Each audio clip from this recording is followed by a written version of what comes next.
हरे कृष्णा। हरे कृष्णा। तो हरे कृष्णा समस्त भक्तों को हार्दिक स्वागत करते हैं आज का कार्यक्रम में।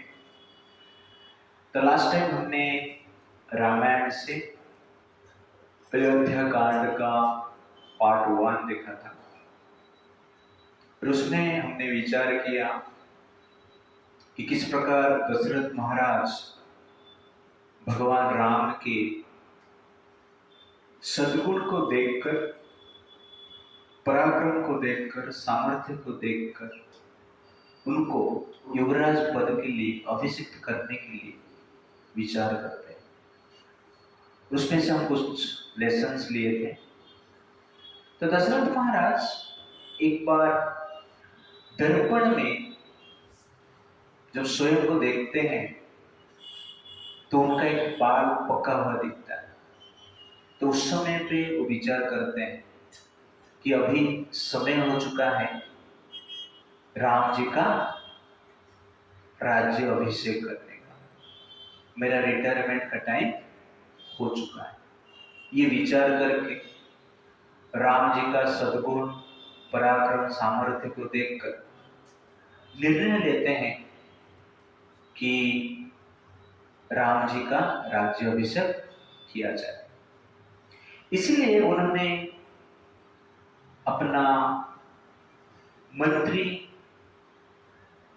वशिष्ठ मुनि, वामदेव ऋषि आदि को बुलाते हैं और कहते हैं कि ये चैत्र मास है और पुष्य नक्षत्र कली है और कल मुझे राम जी का अभिषेक करना है।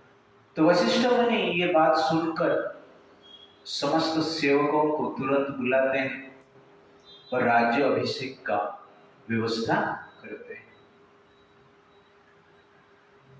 उसके पश्चात भगवान राम जी को दशरथ महाराज बुलाते हैं। तो इस स्थिति से आपको एक चीज पता चलता रहेगा कि दशरथ महाराज इतना बड़ा डिसीजन कल ही क्यों करना है। आज निर्णय ले रहे, बोल रहे हैं कि कल राज्य अभिषेक होगा। इसका मतलब कुछ टेंशन में है, इसलिए इतना बड़ा डिसीजन ले रहे हैं। इसलिए हमने आज का टॉपिक रखा liberating the mind, overcoming anxiety and fear. तो भगवान राम को दशरथ महाराज जो बुलाते हैं, तो भगवान राम दशरथ महाराज के पास आते हैं। कैसे आते हैं? आकर प्रणाम करते हैं। मेरे पीछे आप लोग सप्रांजलि अभिप्रेत्य सप्रांजलि अभिप्रेत्य प्रणतः पितुरान्तिके प्रणतः पितुरान्तिके नमस्वं श्रवयम् नमस्वं श्रवयम्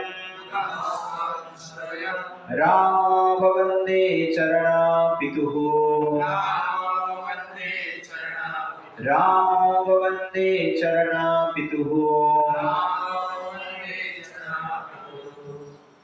तो भगवान राम जो कि समग्र संसार का कर्ता है, निर्माता है, विधाता है, धाता है, वो जब अपने पिता के पास आते हैं सब प्रांजलि अभिप्रेत्य, राजमहल में एंट्री करने से पहले ही हाथ जोड़कर राम जी दशरथ महाराज की ओर बढ़ते हैं। ऐसा नहीं कि ऐसे आए इसे बीच में प्रणाम, लेकिन गेट से हाथ जोड़कर प्रवेश कर सब प्रांजलि अभिप्रेत्य प्रणतः पितुरन्तिके। और इस प्रकार धीरे धीरे पिताजी के पास आते हैं और कहते हैं नाम स्वयं श्रवयम्। हे पिताश्री, मैं आपका ज्येष्ठ पुत्र, मेरा नाम श्री राम, आपको मैं प्रणाम करता हूं, वंदन करता हूं। इस प्रकार बोलकर प्रणाम करते हैं, चरण स्पर्श करते हैं। यह है राम जी का एटीट्यूड। और राम जी को दशरथ महाराज जब देखते हैं, उनको ऐसा प्रतीत होता है जैसे कि वो अपना प्रतिबिंब को देख रहे हैं।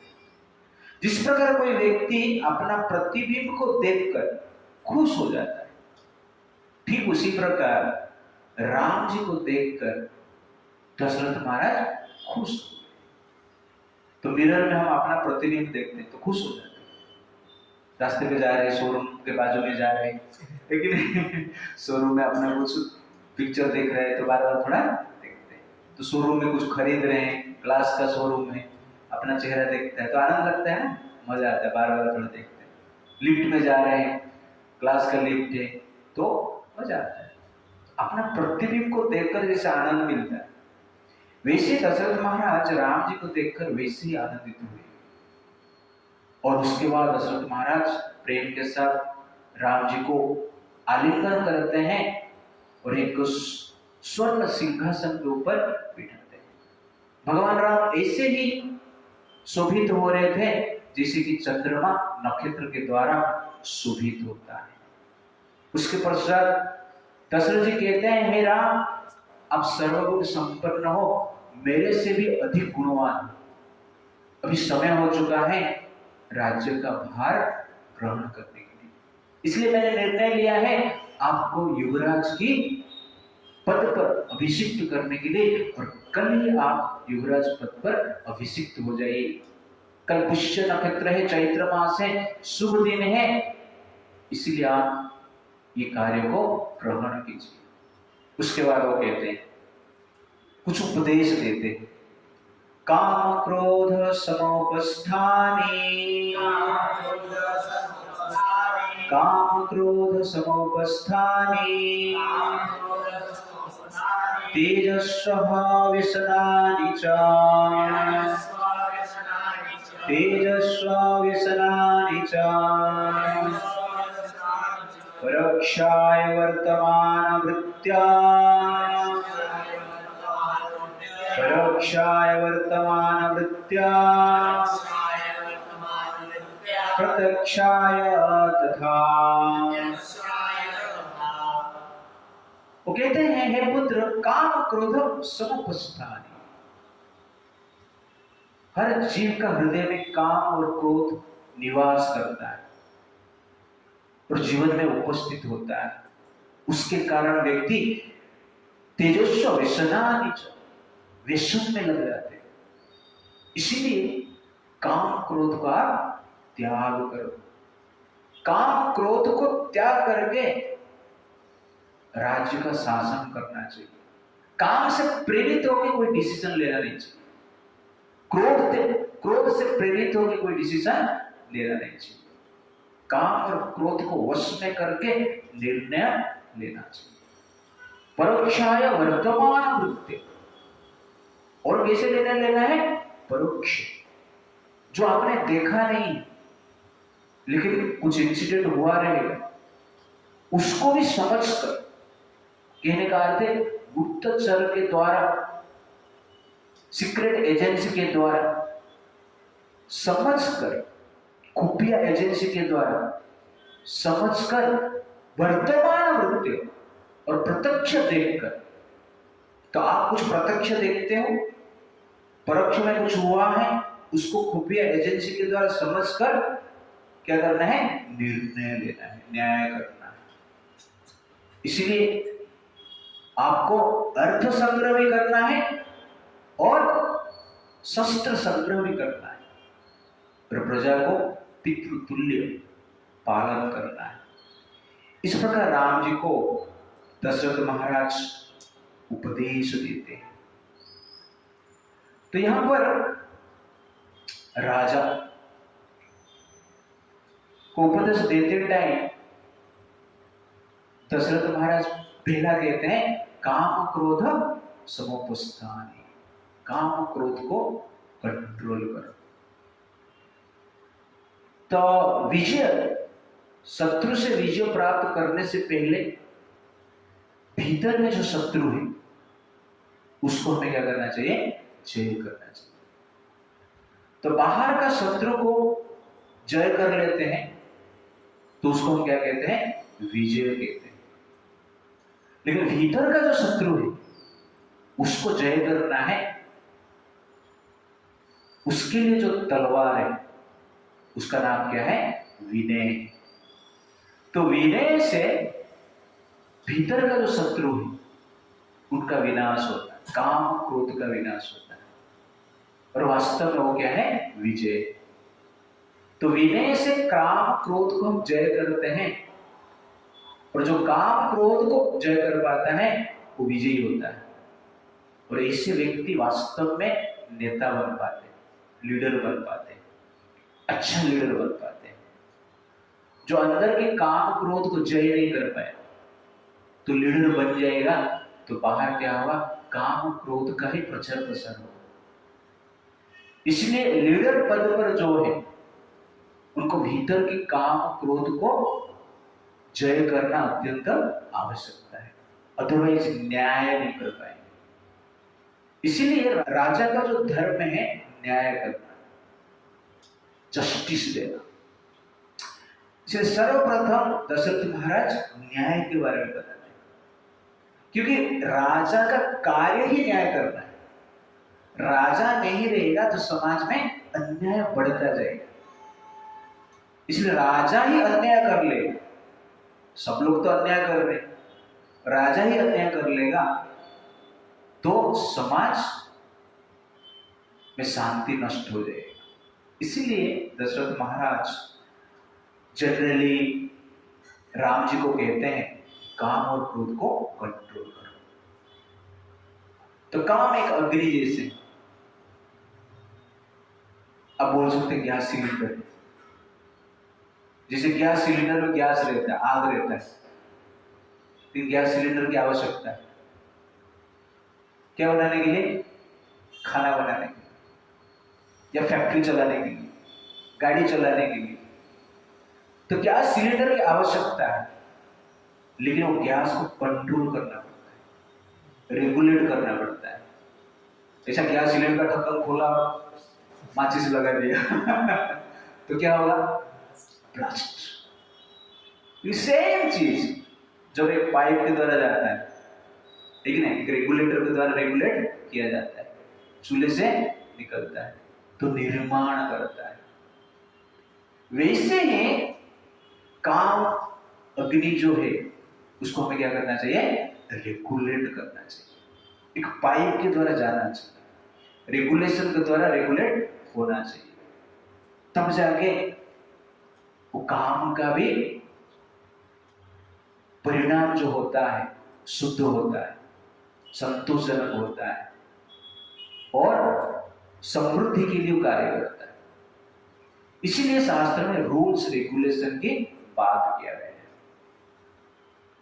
काम अग्नि को यूज करने के लिए रूल्स रेगुलेशन की आवश्यकता है। रूल्स रेगुलेशन के बाहर काम को हम यूज करते हैं तो जनरली क्या हो जाता है? वो पतन का कारण बनता है। इसलिए भोग को हम ठीक से यूज करते हैं तो भोग हमारा भाग्य हो जाता है।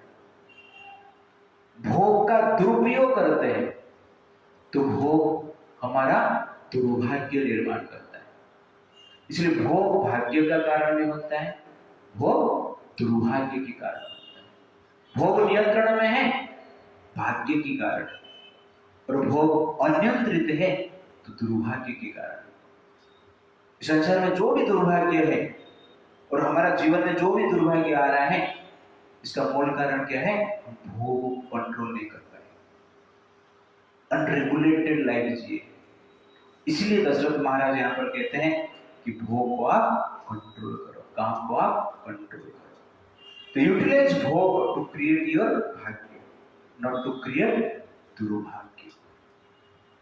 तो हमारा भाग्य हमारा भोग के ऊपर ही निर्भर करता है। तो control your bhog and create your bhagya. If you fail to control your bhog, then you are creating durbhagya. कलयुग में ज्यादातर लोग दुर्भाग्य क्रिएट कर रहे हैं। डिग्री तो प्राप्त कर लेते हैं, पीएचडी, पीजी, लेकिन भोग को कंट्रोल करने की शक्ति नहीं देते। इसलिए दुर्भाग्य होता है।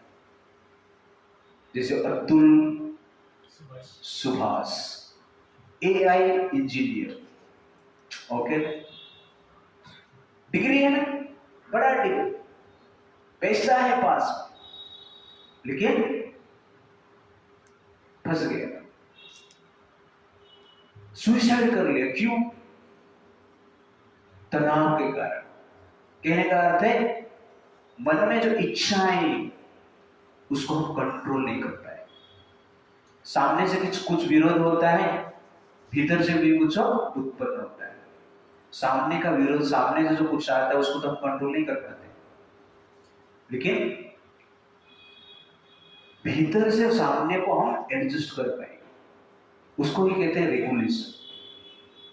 परिस्थिति हम चेंज नहीं कर सकते, लेकिन मनस्थिति चेंज कर सकते हैं। मनस्थिति आपके अधीन है।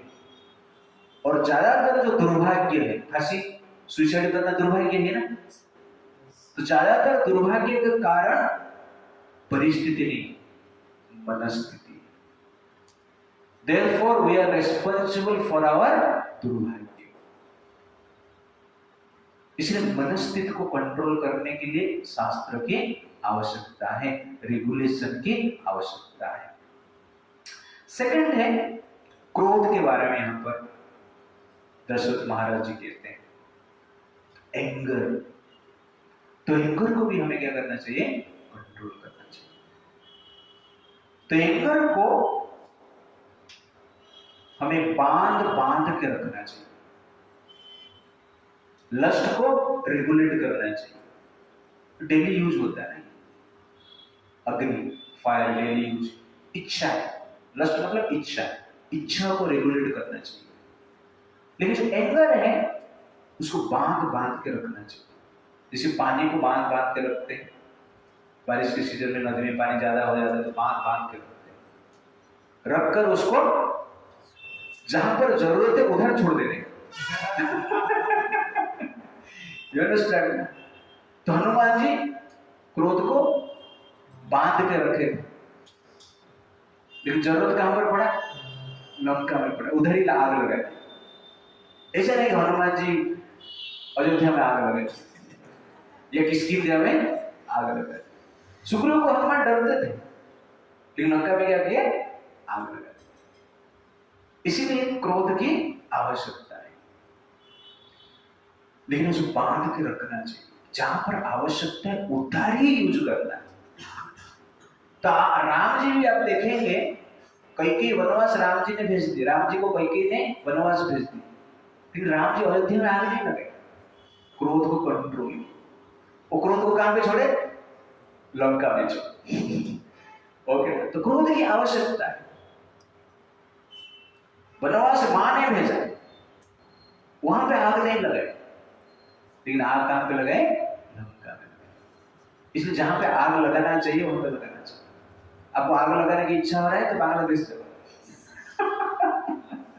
एक ही नहीं, पाकिस्तान पर घर पे आग मत लगाओ,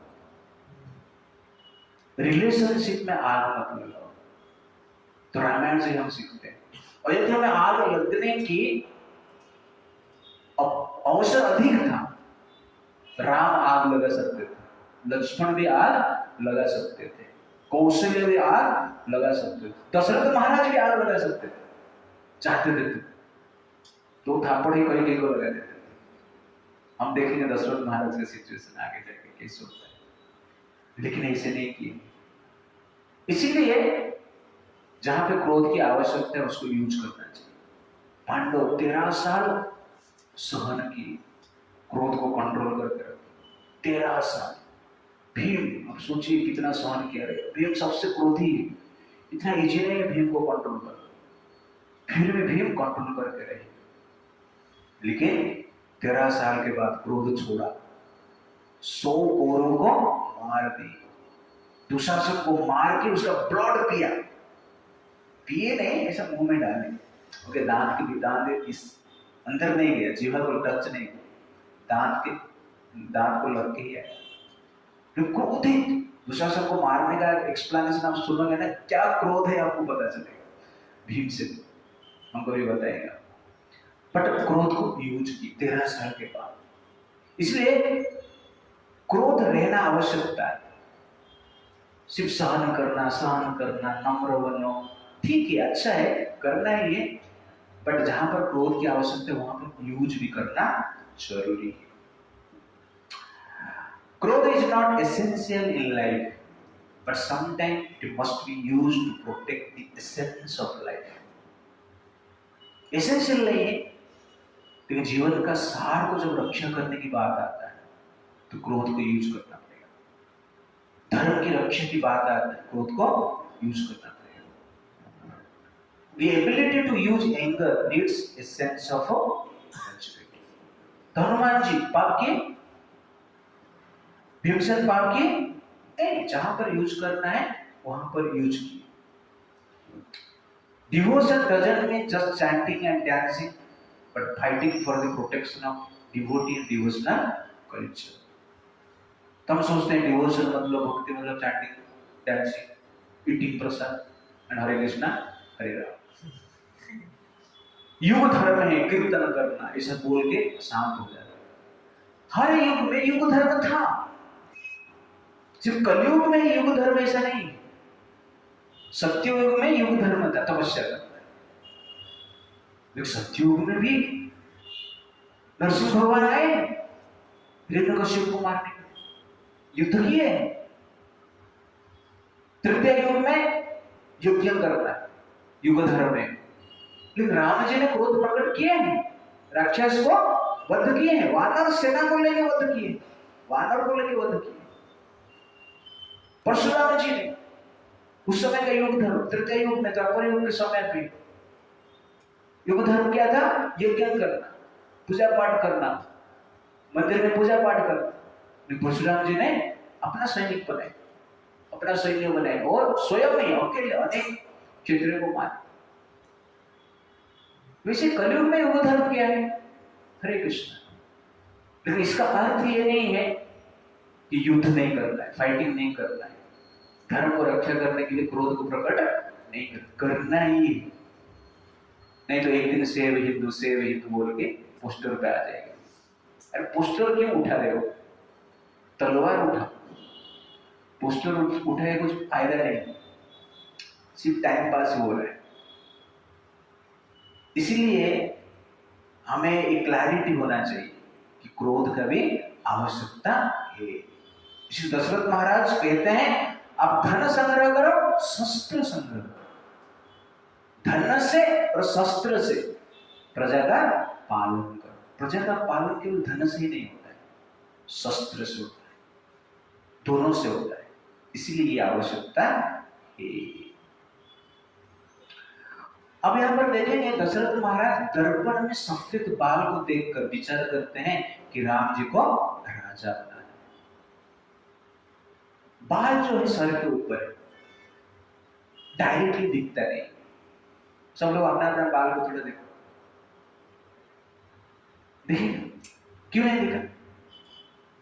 क्योंकि सर के ऊपर, सर के नीचे जितना चीज है आपको खाली आंख से दिख जाएगा। सर के ऊपर का चीज को देखने के लिए दर्पण चाहिए। कहने का अर्थ है जो चीज सर के ऊपर जाता है बियॉन्ड इंटेलिजेंस, उसको देखने के लिए हमें दर्पण से, उसको क्या कहते हैं? शास्त्र कहते हैं। तो शास्त्र के द्वारा ही हम क्या कर सकते हैं? परमात्मा को देख सकते हैं, जान सकते हैं, आत्मा को देख सकते हैं, जान सकते हैं, जीवन का वास्तव लक्ष्य को समझ सकते हैं, क्योंकि बियॉन्ड इंटेलिजेंस ये सर के ऊपर जाता है। इसीलिए शास्त्र का आवश्यकता है, स्टडी करना अत्यंत आवश्यकता है शास्त्र को। वो दर्पण जैसे कार्य करता है। और जो बाल को देखेंगे तो बाल का श्रृंगार कर सकते हैं, तो सुंदर दिखेंगे ना। तो ठीक उसी प्रकार जीवन में जो परमात्मा आत्मा के लिए हम जीते हैं तो जीवन सुंदर बनता है, नहीं तो एक प्रकार की असुंदर जीवन हम जीते हैं। और बाल टॉप में है, इस प्रकार की सोच सकते, लेकिन सर के ऊपर में टॉप में, तो जीवन का जो टॉप प्रायोरिटी होना चाहिए, क्या होना चाहिए? त्याग होना चाहिए टॉप प्रायोरिटी, परमार्थ होना चाहिए टॉप प्रायोरिटी, स्वार्थ टॉप प्रायोरिटी नहीं होना चाहिए, भोग टॉप प्रायोरिटी नहीं होना चाहिए, भक्ति क्या होना चाहिए? Top priority. उसके साथ साथ यहां पर आप देख रहे हैं ये जो बाल है सफेद हो गया। तो बाल दशरथ महाराज को बोल रहे तुम भी एक बार बाल थे और हम भी बाल हैं, पहले बाल थे अभी भी बाल हैं, लेकिन हम सफेद हो गए, आप भी थोड़ा सफेद हो गए, मैच्योर बन गए और अपना राज्य को त्याग दीजिए, राम जी को राजा बनाइए। इस प्रकार विचार कर सकते। कहने का अर्थ है बाल दो प्रकार के, एक है काला बाल और एक है सफेद बाल। काला बाल मतलब काला मन और सफेद बाल मतलब सफेद बाल। तो काला बाल मतलब भोग की इच्छा और सफेद बाल मतलब त्याग की इच्छा। तो समय का अनुसार जैसे काला बाल सफेद हो जाता है, ठीक उसी प्रकार समय के अनुसार भोग की इच्छा क्या होना चाहिए? त्याग में परिणत होना चाहिए, स्वार्थ की इच्छा परमार्थ में परिणत होना चाहिए। तो ये जनरली मैच्योरिटी है। समय के अनुसार हमारा मैच्योरिटी परिपक्वता बढ़ना चाहिए। इसलिए हमारा शास्त्र कहता है, मेरे विचार लोग न यह यत कर्म धर्माय न विरागाय कल्पते न तीर्थपद सेवायै जीवनापि वृथा हि सा। न ही यत कर्म धर्माय, जिसका कर्म धर्म में परिवर्तन नहीं हुआ, जिसका धर्म त्याग में परिवर्तन नहीं हुआ, जिसका त्याग भगवान के भक्त की सेवा में परिवर्तित नहीं हुआ, वो व्यक्ति जीवित रहते हुए भी मृत की समान है। तो जीवन में चेंजेस होना चाहिए, परिवर्तन होना चाहिए। काला बाल जैसे सफेद हो जाता है, वैसे काला मन भी क्या होना चाहिए? सफेद होना चाहिए। काला मन मतलब भोग की इच्छा, काला मन मतलब स्वार्थ की इच्छा, कब सफेद मन मतलब क्या है? त्याग की इच्छा, परमार्थ की इच्छा। काला मन क्या सोचता है? एवरीथिंग बिलोंग्स टू मी, मेरा ही सब कुछ। पर सफेद मन मतलब मैच्योर माइंड क्या सोचता है? एवरीथिंग बिलोंग्स टू कृष्णा, सब कुछ अपने लिए, कुछ भी अपना नहीं। ये समझना अत्यंत आवश्यकता है। अपने लिए है लेकिन अपना नहीं। हमारा प्रॉब्लम क्या है? अपने लिए भी है और अपना भी। इस प्रकार की विचार में हम रहते हैं। इसलिए maturity means service to godly personality without vice. Maturity means destroying attraction for Nashwar and developing attraction for Ishwar. Maturity means vairagya from sansar. Maturity means everything belongs to God. We are the caretaker, not just taker. इसको क्या कहते हैं? Maturity कहते हैं, परिपक्वता। इसका अर्थ क्या हुआ? काला बाल सफेद हो गया। इसीलिए ये मैच्योरिटी को हमें फॉलो करना चाहिए। जब किसके पास धन नहीं रहता है तो गाना गाता है, तन मन धन सब तेरा, स्वामी सब कुछ है तेरा, तेरा तेरे को अर्पण क्या लागे मेरा, ओम जय जगदीश।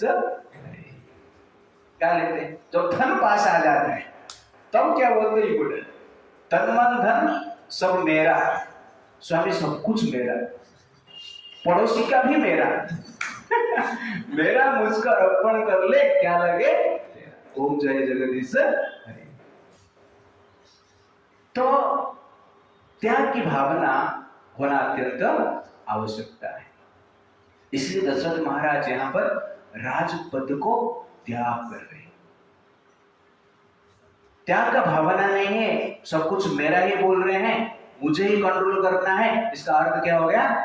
अभिमान हो गया। तो आपका जीवन का राजा अभिमान नहीं होना चाहिए, भगवान होना चाहिए। तो जीवन का राजा जब अभिमान होता है, इमेच्योरिटी। लेकिन जीवन का राजा जब भगवान होते हैं, वो क्या है? मैच्योरिटी, और कुछ नहीं। भगवान इतना ही चाहते हैं कि हमारा कुछ नहीं है, सबका राजा प्रोपरेटर कौन है? कृष्ण है, राम है। ये समझ लेना आवश्यकता है और उनके लिए यूज करना चाहिए। तो दशरथ महाराज ये चीज यहाँ पर करने की इच्छा करते हैं। ये चीज को जो समझ जाता है, उसका आंख खुल गया, ऐसा आप समझिए। जब ये नहीं समझते कि अभिमान को ही भगवान बना देते हैं और स्वयं को ही भगवान समझते हैं अभिमान के कारण। लेकिन आंख जिसका खुल जाता है, वो जानता है भगवान भगवान। रामायण में यही आप देखेंगे, जब दशरथ महाराज राम जी को राजा के रूप में नहीं देखते हैं, जीवन छोड़ देते हैं। और भरत जी जब राम जी को राजा के रूप में नहीं देखते हैं, तो त्याग में जीवन जीते हैं। लक्ष्मण जी साथ चला जाते हैं राम जी के साथ, और कौशल्य भी राम का इच्छा को पूर्ति करने की, कि राम वनवास जाएंगे, मैं भी साथ में जाऊंगा, तो राम खुश नहीं होंगे, राम दुखी रहेगा। इसलिए कौशल्य माया वनवास जाते नहीं है, अयोध्या में रहते। नहीं तो बेटा के साथ चलना चाहिए। लेकिन राम जी को ये अच्छा नहीं लगे। मुझे तो राम को देखने में मजा आएगा, कि राम जी हर पल देखता रहेगा माँ का क्या हालत हो गई मेरे कारण। तो ये विचार है। इसलिए रामायण मतलब त्याग का जीवन है, culture of sacrifice, renunciation. That is क्या है? रामायण। रामायण बार बार पढ़ेंगे और ठीक से पढ़ेंगे, भाव के साथ पढ़ेंगे, तो त्याग की भावना निर्माण होगा। आंख जब खुलता है, त्याग की भावना आता है। आंख जब बंद रहता है, भोग की भावना आता है। इस प्रकार कहा जाता है, गाय जो बछड़ा पैदा करते हैं, उसका आंख तुरंत ही खुल जाता है। बकरी का बच्चे के आंख 2 घंटे के बाद खुलता है। बिल्ली का बच्चे के आंख 6 दिन के बाद खुलता है। मनुष्य का आंख शादी होने के बाद खुलता है। किसका किसका शादी होने के बाद भी खुलता नहीं, किसका किसका मनुष्य जन्म के अंत के बाद भी खुलता नहीं, जन्म जन्मांतर भी खुलता नहीं। ये मनुष्य में प्रॉब्लम है। इसलिए हमें क्या करना चाहिए? मैच्योरिटी को डेवलप करना चाहिए। और maturity means everything belongs to Krishna. We are just caretaker, not the taker. भगवान राम जब आते हैं, दशरथ महाराज जी को प्रणाम करते हैं, गेट से ही हाथ जोड़कर आते हैं और प्रणाम करते। कितना नम्र आप सोचिए, राम जी अपना जीवन में बता रहे हैं। और डेली ऐसा करते हैं, प्रतिदिन प्रणाम करते। ये भी एक तपस्या है। पिता माता को प्रतिदिन प्रणाम करना क्या है? तपस्या है। कौन कौन यहाँ पर प्रतिदिन प्रणाम करते हैं? हफ्ते में एक बार, प्रतिदिन प्रणाम करना चाहिए। ऑफिस जब जाएंगे ना, बॉस को गुड मॉर्निंग सर, लेकिन यहाँ पिता माता को प्रणाम करने में शर्म आता है। इसका कारण क्या है? बचपन से हमें ट्रेनिंग नहीं दिया गया है, ये प्रॉब्लम है। पर छोड़ना चाहिए, कल से स्टार्ट करो, ओके ना? आवश्यकता है ये। अब पिता माता को हम रोज प्रणाम नहीं करते हैं, इसका अर्थ क्या है? पाप करते हैं। तो महाभारत में ये भी लिखा गया है, पिता माता के साथ झगड़ा करना भी पाप है, नरक लेके जाता है। इसलिए कभी झगड़ा मत करो, प्रणाम करना। तो 3 प्रकार के प्रणाम है। एक है पंचांग, एक है षष्टांग और एक है दंडवत। तो पंचांग प्रणाम में 5 अंग यूज होता है। भूमि को स्पर्श करता है, भगवान के ध्यान में लगता है। पहला है फीट, नी, हेड हेड और माइंड, इसको कहते हैं पंचांग प्रणाम। पंचांग प्रणाम कर दिया और मन और किधर है, तो पंचांग नहीं हुआ है, वो 4 अंग वाला हो गया। प्रणाम। तो माइंड लगना चाहिए भगवान, इसको कहते हैं पंचांग प्रणाम। षष्टांग प्रणाम मतलब सब अष्टांग प्रणाम। तो पंचांग में फीट है, नी है, हेड है, हैंड है, माइंड है। अष्टांग में आई है, स्पीच है, हार्ट है।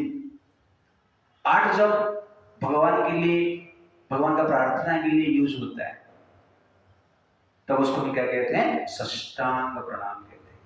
और दंडवत, दंड मतलब लकड़ी, वत दंड जैसे, मतलब दंड ऐसा रहता है गिर जाता है ना, तो दंडवत मतलब गिर जाए, तो उसको दंडवत कहते। पहले प्रणाम जो दंडवत करते थे, गुरु को देखते थे शिष्य ऐसा धड़ाधड़ गिरते थे, वो मिट्टी था, अच्छा था, मार्बल पे गिर जाएगा तो प्रॉब्लम हो जाएगा। ओके, पर दंडवत का एक अर्थ ये है, तो मैं सोच रहा था ये जो दंड है ये अपने शक्ति से खड़ा नहीं रह सकता है, उसको पकड़ के रखना पड़ता है। वैसे ये दंडवत का अर्थ ये है कि ये भाव को उत्पन्न करना है कि हे गुरुदेव, हे गुरुजन, हे पिता, हे माता, आपके बिना मैं जीवन में खड़ा नहीं हो सकता है, आपका सहायता नहीं है तो मुझे जीवन में गिरना ही पड़ेगा, इसलिए मैं खड़ा हूं, आपके कारण खड़ा हूं। दिस इज एक्चुअली क्या है, प्रणाम। वास्तव जब हम प्रणाम करते हैं उसका मीनिंग क्या है, I am here because of your mercy, therefore I am very very grateful to you. That is pranam, that is dandavat, that is नमस्कार।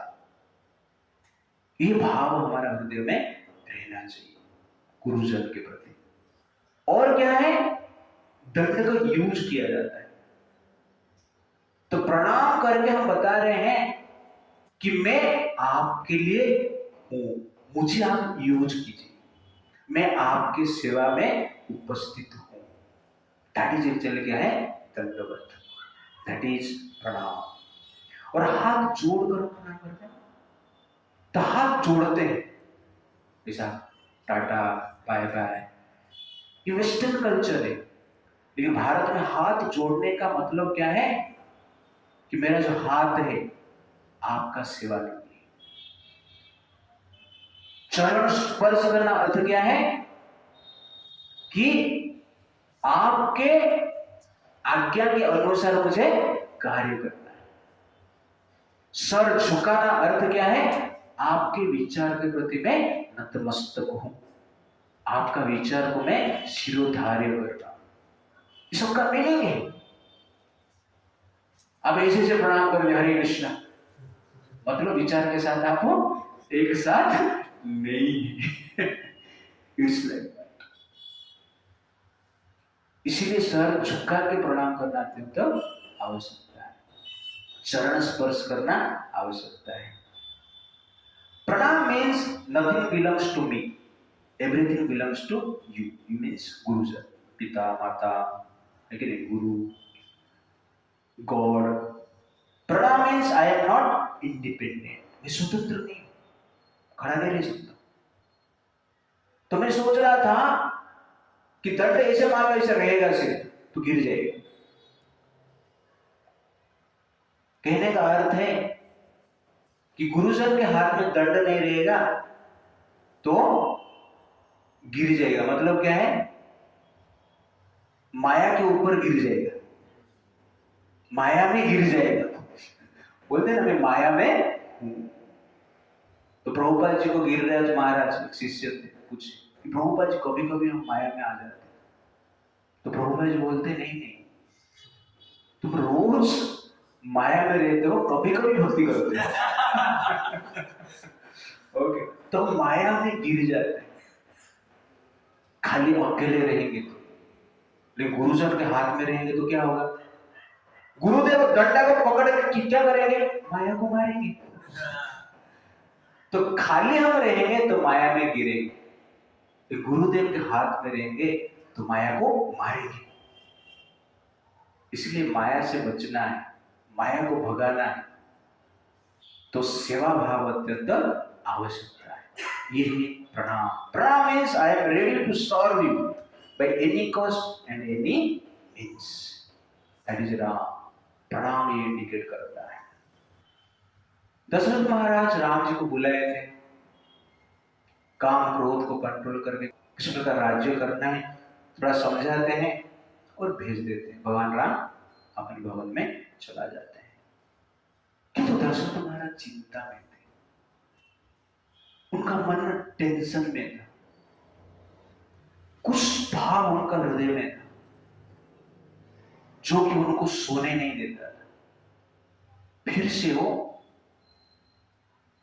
राम जी को बुलाते हैं और कहते हैं कि हे पुत्र, मुझे आजकल गलत सपना आ रहा है, भूत पिशाच मेरे सपने में आ रहे हैं, दिन में भी उल्काएं गिरता है, मैंने देखा है मेरा जन्म नक्षत्र को राहु ग्रास कर लिया है, राहु घेर के रखा है।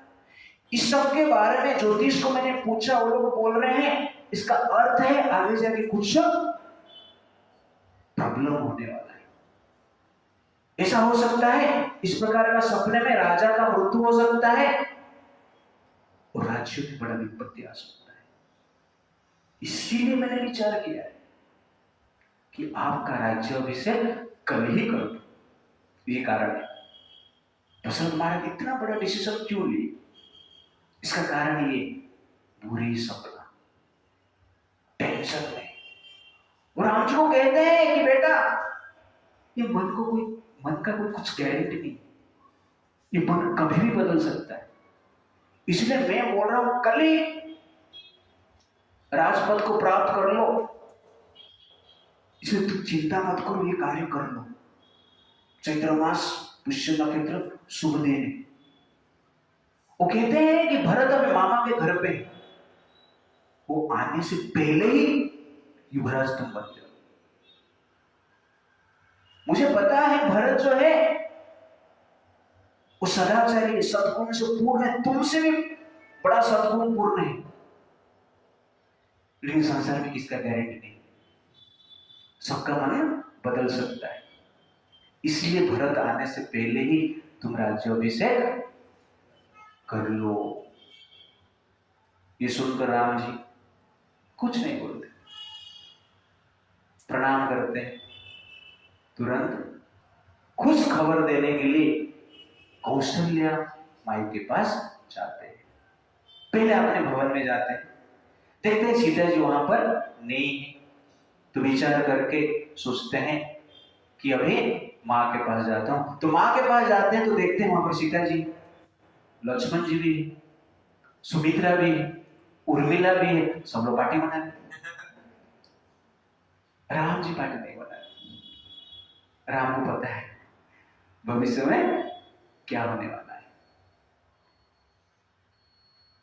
तो राम जी जाते हैं, माता कौशल्या को देखते हैं, तो माता कौशल्या ध्यान में थे, भगवान नारायण का ध्यान कर रहे थे। कुछ समय के पश्चात राम जी माता को प्रणाम किए। कौशल्या देवी राम जी का प्रणाम स्वीकार करते हुए आशीर्वाद देते हुए कहे, जीवन भर में भगवान विष्णु का व्रत किया है, पूजा किया है, जप किया है, केवल आपका राज्य अभिषेक का दर्शन करने के लिए। आज मैं बहुत खुश हूं क्योंकि ये राज्य अभिषेक सफल होने वाला है। इस प्रकार विचार करते हैं। राम जी जब ये सुनते हैं, लक्ष्मण जी को कहते हैं, लक्ष्मण, ये जो राज्य मैं आपके लिए ही प्राप्त कर रहा हूं, द्वितीय में अंतर आत्मा, आप मेरे द्वितीय आत्मा है, आप मेरे आत्मा है, और जो भी राजलक्ष्मी भोग है सब कुछ आपका है। जीवितम च अपि राज्यम च तदर्थम अभि कामये। मैं जीवन धारण कर रहा हूं लक्ष्मण तुम्हारे लिए, ये राज्य प्राप्त कर रहा हूं तुम्हारे लिए, तू ही मेरा सब कुछ है। इस प्रकार वो कहते हैं और वहां से फिर अपना भवन में आ जाते हैं। तो यहां पर देख रहे हैं दशरथ महाराज चिंता में। चिंता का मूल कारण क्या है? मन है, माइंड है। तो श्रीमद् भागवतम में बताया गया है, मेरे विचार नायम जन्मे सुख दुख हेतु हो, नायम जन्मे सुख दुख हेतु हो, न देवतात्मा ग्रह कर्म कालः, मनः परम कारणमामानन्ति, संसार चक्रम परिवर्तयेत् यत्। तो सुंदर वर्ष यहाँ पर कहा गया है, नयम जन्मे सुख दुख हेतु। इस संसार में मेरा सुख और दुख का कारण कोई व्यक्ति नहीं है, कोई पर्सन, सामने वाला, कोई बेटा बेटी, भाई बहन, पिता माता, हस्बैंड वाइफ, मित्र समाज, ये मेरे सुख दुख का कारण नहीं है। न अयम जनो में। तो क्या देवता है क्या? देवता भी नहीं है मेरा सुख दुख का कारण, शरीर भी नहीं है, ग्रह भी नहीं है, शनि ग्रह, राहु ग्रह, ये ग्रह भी मेरा सुख दुख का कारण नहीं है, मेरा कर्म भी मेरा सुख दुख का कारण नहीं है, समय काल भी मेरा सुख दुख का कारण नहीं है। सर फिर आपका सुख और दुख का कारण कौन है? फिर वो कहते हैं मनः परम कारणम अमानन्ति। मेरा मन ही मेरा सुख और दुख का कारण है। अतुल सुभाष ने सुसाइड किया, इसलिए जन्म के लिए, देवता के लिए, शरीर के लिए, काल के कारण, कर्म के कारण, किसके कारण?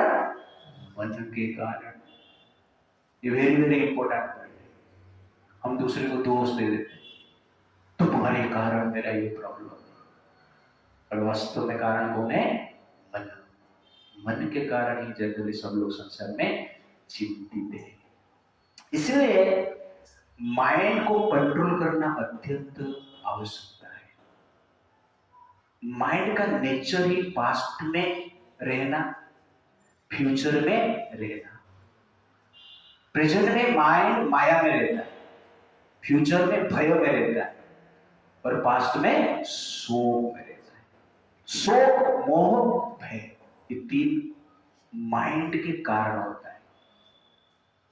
पास्ट के लिए चिंता करते हैं, प्रेजेंट में इल्यूजन में रहते हैं, और फ्यूचर के लिए भयभीत रहते हैं।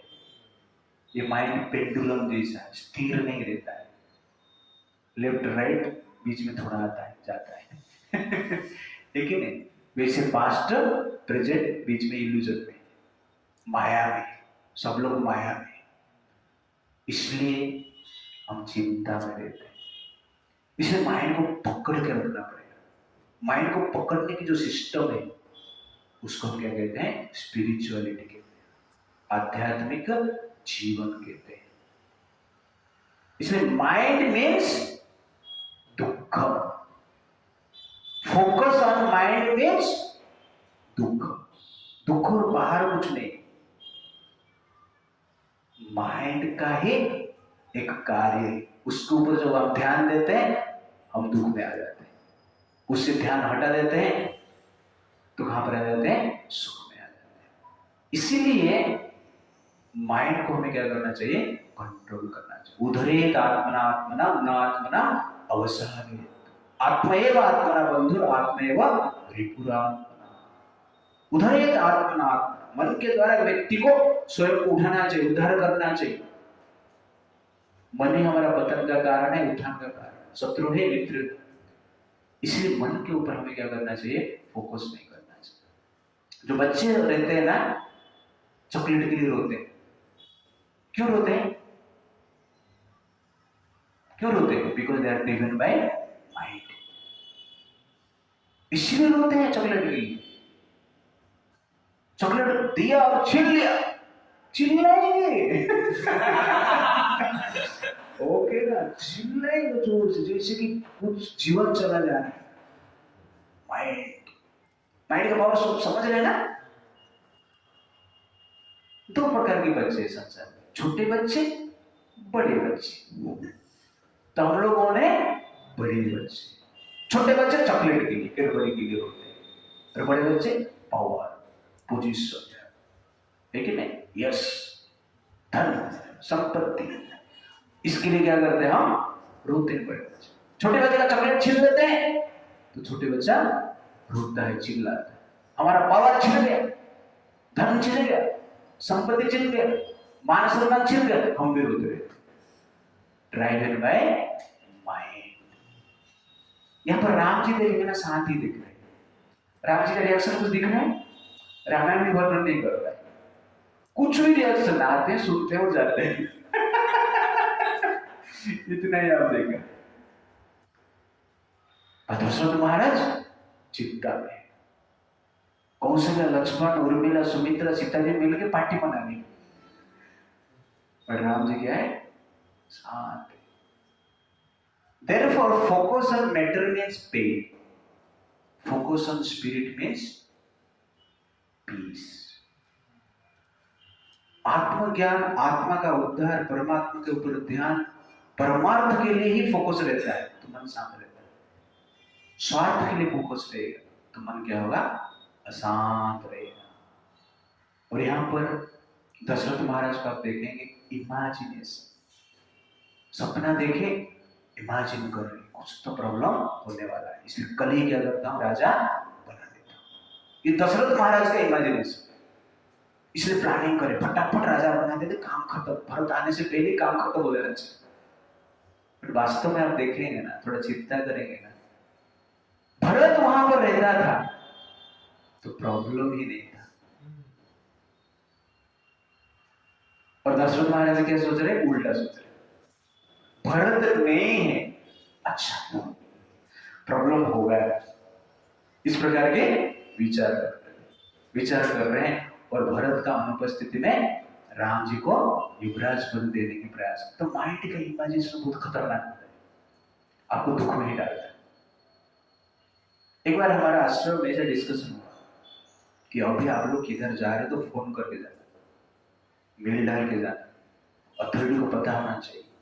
मीटिंग हुआ, 2-3 दिन के बाद मैं निकल गए, कहां पर? 7 दिन के लिए। बोला है इसको। ओके, तो अथॉरिटी का फोन है, प्रभु जी किधर है यार? तो मैं बताया मैं यहाँ पर।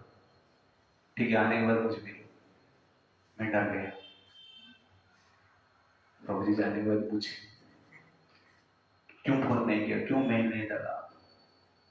लोग पता नहीं, ये सब मैं मन में सोच रहा, इमेजिनेशन। फिर 7 दिन के बाद आश्रम गए, प्रभु जी को बोला, प्रभु जी आपने कुछ बताए थे, कुछ आपको मिलना था? हाँ, कुछ बैग मुझे मिलना है, आपको गिफ्ट देना था। 7 दिन तक मैं सोच रहा हूं।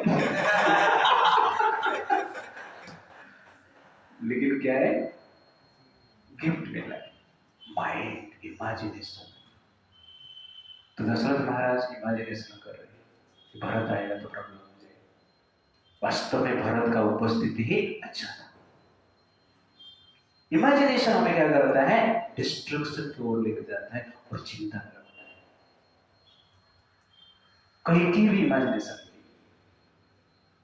राम को वनवास भेज देंगे तो अच्छा हो जाएगा, भरत राजा बन जाएगा। लेकिन उल्टा हो गया, राम तो वनवास चला गया, भरत राजा नहीं बना। इसलिए माइंड का इमेजिनेशन में आकर कार्य नहीं करता।